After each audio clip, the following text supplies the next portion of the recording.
காலை வணக்கம் குழந்தைகளே! அனைவரும் நலம்தானே? இன்று நாம் மகிழ்வோடு கற்போம் என்ற பாடத்தின் தொடர்ச்சியாக பக்கம் எண் 65இல் உள்ள பயிற்சியை இக்காணொளியில் கற்கப் போகிறோம்.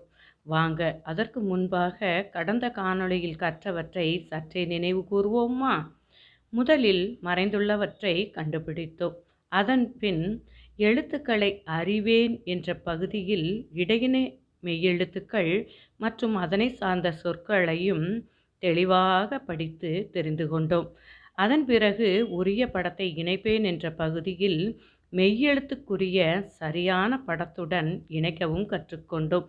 பின் எழுத்துக்களை எழுதும் முறையை அறிந்து கொண்டதோடு எழுத்தோவியம் வரையவும் தெரிந்து கொண்டோம். நிறைவாக எழுதி பழகுவேன் என்ற பயிற்சியின் மூலம் எழுத்துக்களை சரியாகவும் வடிவமாகவும் எழுதவும் பயிற்சி பெற்றோம்.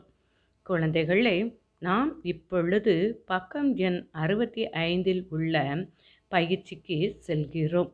வாங்க, முதலில் கோட்டோவியம் என்ற பயிற்சியை செய்ய போகிறோம். இங்கு இடையின மெய்யெழுத்துக்கள் ஒவ்வொன்றும் தனித்தனியே கட்டங்களின் மேலே எழுதப்பட்டுள்ளது. அதற்கிடையில் மெய்யெழுத்தை சார்ந்த படங்கள் கோட்டோவியமாக தரப்பட்டுள்ளது. வாங்க, மெய்யெழுத்துக்குரிய சரியான படத்தை தேர்ந்தெடுத்து வரைவோமா? முதலில் ஈ என்ற மெய்யெழுத்து கொடுக்கப்பட்டுள்ளது. அதற்குரிய சரியான படம் நாய். நாய் படத்தினை இந்த கட்டத்திற்குள் வரைவோம். அடுத்து இல் என்ற மெய்யெழுத்து கொடுக்கப்பட்டுள்ளது. அதற்குரிய சரியான படம் தேள். தேள் படத்தினை எடுத்து இந்த கட்டத்தில் வரைவோம். அடுத்து இல் என்ற மெய்யெழுத்து கொடுக்கப்பட்டுள்ளது. அதற்குரிய சரியான படம் முயல். முயல் படத்தினை எடுத்து இந்த கட்டத்திற்குள் வரைவோம். அடுத்ததாக யுவ் என்ற மெய்யெழுத்து கொடுக்கப்பட்டுள்ளது. இந்த மெய்யெழுத்திற்குரிய சரியான படம் செவ்வந்தி. இந்த செவ்வந்தி பூவினை எடுத்து இந்த கட்டத்திற்குள் வரைவோம். அடுத்ததாக இல் என்ற மெய்யெழுத்து கொடுக்கப்பட்டுள்ளது. அதற்குரிய சரியான படம் யாழ். யாழ் படத்தினை எடுத்து இந்த கட்டத்திற்குள் வரைவோம். அடுத்ததாக இர் என்ற மெய்யெழுத்து கொடுக்கப்பட்டுள்ளது. இர்ருக்குரிய சரியான படம் தேர். தேரினை எடுத்து இந்த கட்டத்திற்குள் வரைவோம். குழந்தைகளே, நான் இப்பொழுது நிரப்புவேன் என்ற பயிற்சிக்கு செல்லவிருக்கிறோம். வாங்க, இங்கு படங்களும் அதற்கு கீழே அதனுடைய பெயர்களும் கொடுக்கப்பட்டுள்ளன. பெயர்களில் எழுத்துக்கள் விடுபட்டுள்ளது. இப்பொழுது விடுபட்ட எழுத்தை நிரப்பி அதனுடைய பெயரை படிப்போமா? வாங்க. முதலில் மிளகாய்.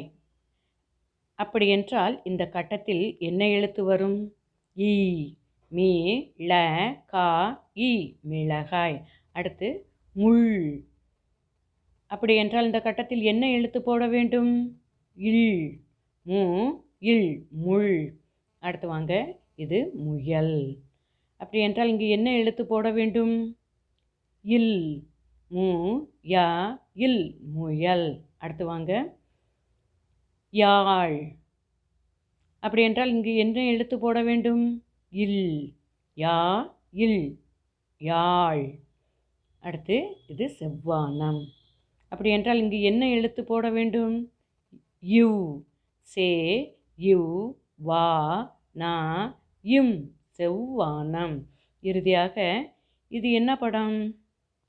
மரத்தினுடைய வேர். அப்படி என்றால் இங்கு என்ன எழுத்து போட வேண்டும்? இர். வே இர், வேர். குழந்தைகளே, இப்பொழுது நிரப்புவேன் என்ற பகுதியை நன்றாக எழுதவும் படிக்கவும் கற்றுக்கொண்டீர்கள். நீங்களும் உங்கள் பாடப்புத்தகத்தில் பக்கம் எண் 65ஐ எடுத்து இப்பயிற்சியை செய்து மகிழ்க. நன்று.